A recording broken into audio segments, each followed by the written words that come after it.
Наредниве минути во Македонија наутро на поинаква тема која што е тесно поврзана со денешниот ден и за која што секако заслужува внимание. Ја најавувам вака. Глобалната работна сила за нега и грижа се состои од 249 милиони жени и 132 милиони мажи. Се претпоставува дека до 2030 година бројот на приматели на услуги за нега и грижа ќе достигне 2,3 милиони, поттикнат од дополнителни 0,1 милиарда постари лица и 0,1 милиарда деца на возраст од 6 до 14 години.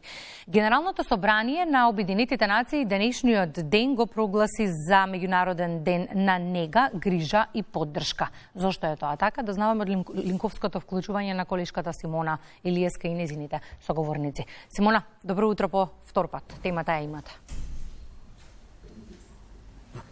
Добро утро, Кристина. Токму така, во однос на твојата најава, ќе се надоврзам само дека токму денеска се одбележува денот на грижата, негата и поддршката, односно за зајакнување на системите за грижа, нега и поддршка кај старите лица, така што ќе имаме можност од нашите соговорници денеска да дознаеме за што точно се работи. Јас имам тројца одлични соговорници кои што ќе ни ја доловат програмата и се она што се работи во моментов, односно Марија Трифуновска од UNDP, Билјана Костовска, негователка и Даниел Аврамски од Агенција за вработување.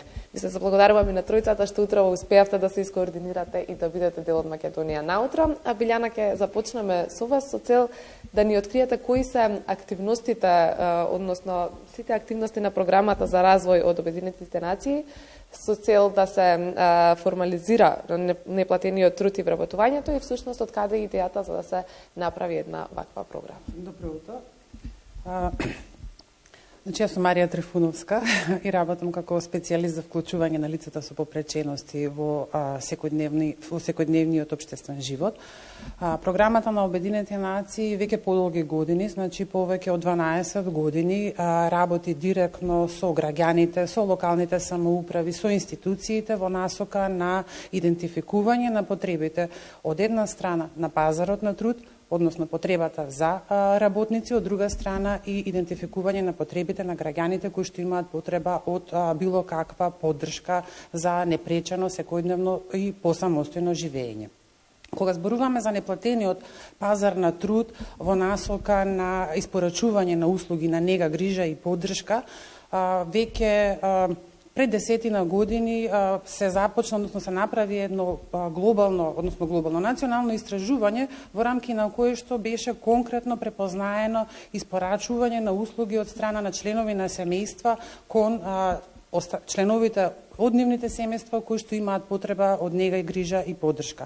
Во насока на поддршка на граѓаните, пред се практикувајќи го пристапот кој што во основа ги има човековите права во насока на економското јакнење на жената и во насока на почитување на принципот никој да не биде изоставен, врз основа на анализите конкретно се препозна работните места кои што неформално се активни на пазарот на труд, кои што понатаму нели има потребна поддршка. Врз основа на таа анализа се утврди какви се точно потребите за да услугите, односно овие неформални работни места станат формализирани од аспект на создавање на одредена минимум рамка во рамки на кое што ќе се препознае пред се стручноста на лицето кое што ја дава негата во домот или пак во заедницата, од друга страна ќе се утврдат стандардите, минимум стандардите за испорачување на оваа услуга директно кон крајниот корисник, но меѓу другото се утврдуваат и потребите на луѓето кои што имаат потреба од нега, грижа и поддршка. Изминативе 5-6 години малку повеќе зборуваме за услугите кои што се испорачуваат, односно треба да се испорачаат кон граѓаните врз основа на потребите кои што ги имаат граѓаните. Тука се старите лица, но во оваа економија крајни корисници не се старите лица.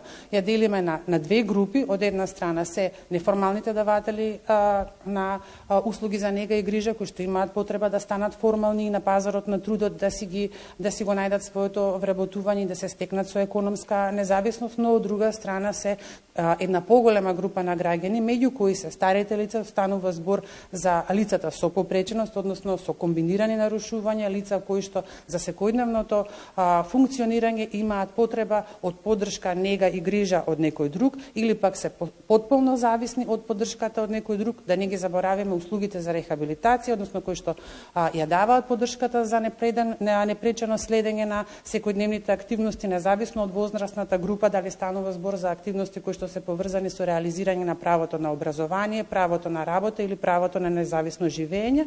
И тука е една друга група на граѓани кои што имаат потреба од овој тип на нега и грижа, односно кои што имаат потреба од поспецифичен пристап, каде што на услуги кои што се холистички креирани во насока од една страна на задоволување и на социјалните потреби, но од друга страна и на задоволување, односно интервенирање во рамки на поддршка која што е врзана со услугите како дел од здравствениот систем. Тука се граѓаните кои што се наоѓаат во терминална фаза на одредено канцерогено заболување, тука се граѓаните кои што се во финалните стадиуми, се соочуваат со предизвиците кои што ги дава мултиплекс склерозата, или пак старите лица кои што се соочуваат и нивните семејства кои што се соочуваат со предизвиците кои што ги носат деменциите и Алцхајмерот.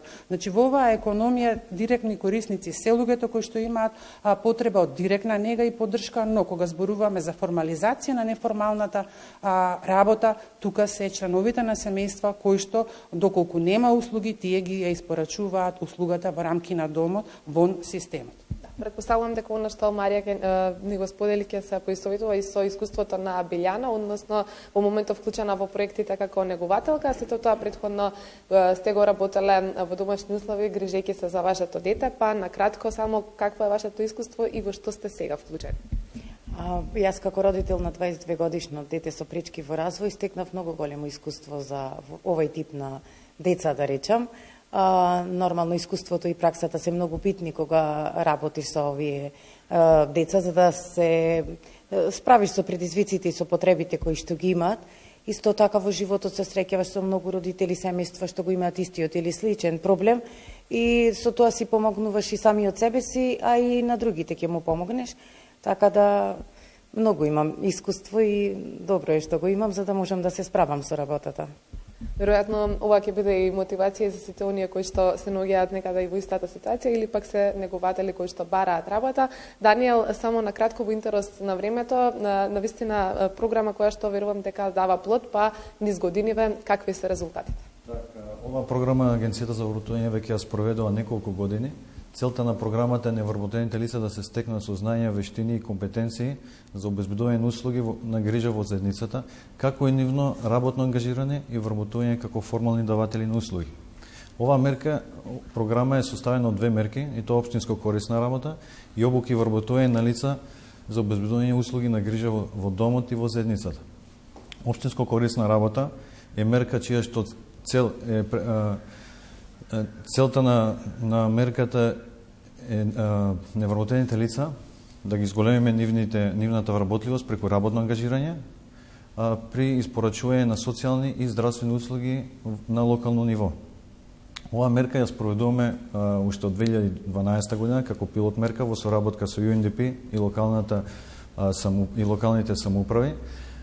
Првен како пилот мерка, после како и мерка од 2016. Ова мерка имаме вклучено до сега над 5000 невработени лица и истите тие лица имаат испорачени услуги на над 80.000 крајни корисници.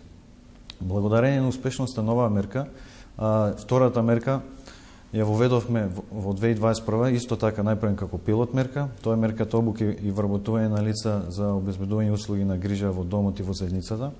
Кај таа мерка целта е исто така невработените лица да се стекнат со стручни квалификации и знања, после што директно ги вработуваме како формално даватели на услуги. Во оваа мерка во период од 4 години има вклучено 565 невработени лица. Исто така овде многу е значено што во оваа мерка се вклучени 68% на жени и од тие 565 лица 313 веќе имаат засновано работен однос.